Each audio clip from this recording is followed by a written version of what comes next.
ৰূপহীহাটৰ ভোৰবন্ধা বগামুখ অঞ্চলত 4জন যুৱকৰ কৃষি বিপ্লৱ এগ্ৰো ফাৰ্ম আসাম নামেৰে এক প্ৰতিষ্ঠানৰ জৰিয়তে নিজৰ লগতে কৃষিৰ জৰিয়তে কৰ্মসংস্থাপন দিছে আন 10জনকো কিন্তু মূৰৰ ঘাম মাটিত পেলাই কৃষি কাৰ্য সম্পন্ন কৰি অহা এইসকল কৃষকে আজিও পোৱা নাই চৰকাৰী সুবিধা যাক লৈ এতিয়া প্ৰতিক্ৰিয়া প্ৰকাশ কৰিছে কৃষকসকলে এই সন্দৰ্ভত আমাক সবিশেষ জনাব নেকিবুৰ ৰহমানে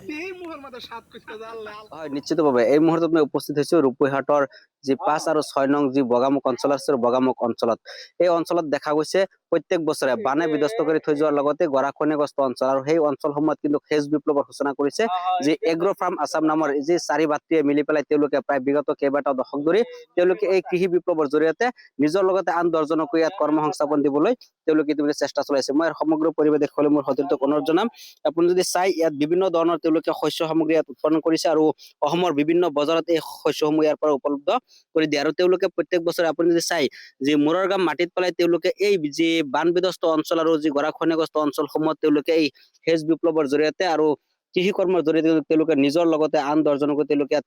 স্বাৱলম্বিতা কৰাৰ লগতে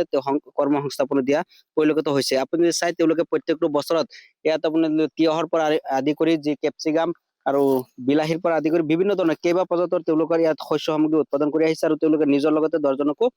সংস্থাপন দিছে আৰু তেওঁলোকে ইয়াত যেহেতু তেওঁলোকৰ লোক আছে মই তেওঁলোকৰ কাহলি যাম তেওঁলোকৰ এটা তেওঁলোকে যি 4জনীয়া এটা গোট বনাই তেওঁলোকে অসম এগ্ৰো ফাৰ্ম নামত এটা তেওঁলোকে প্ৰতিষ্ঠান খুলি তেওঁলোকে প্ৰত্যেক বছৰে ইয়াত বিভিন্ন ধৰণৰ কৃষি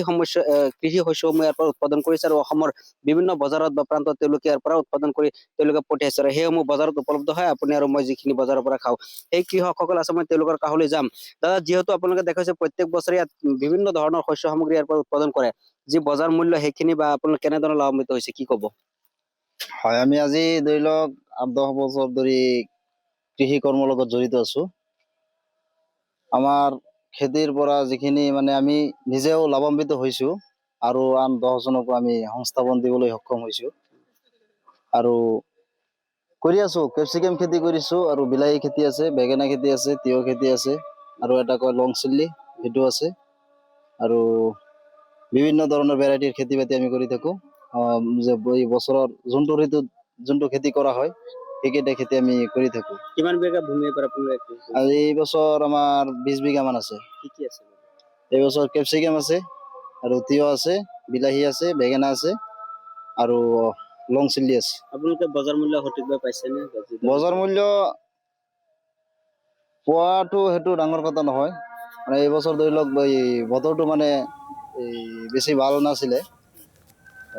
আগতে যে আগতীয়াকৈ মানে বৰষুণ দিছিলে বৰষুণৰ কাৰণে আমাৰ ধৰি লওক প্ৰায় 10 বিঘা কেপচিকামৰ খেতি নষ্ট হৈছে নষ্ট হোৱাৰ পিছত আমাৰ এইটো নতুনকৈ এইটো প্লট আছে আৰু 2-3টা খেতি হাৰভেষ্ট হৈ আছে কিন্তু আমি যথেষ্ট লাভান্বিত হোৱা নাই বাৰু কিন্তু যিমানখিনি হ'বলৈ আছিলে সিমানখিনি হোৱা নাই চৰকাৰটো বিভিন্ন নেকিবুৰ আপোনাক এই মুহূৰ্তত ধন্যবাদ জ্ঞাপন কৰিছো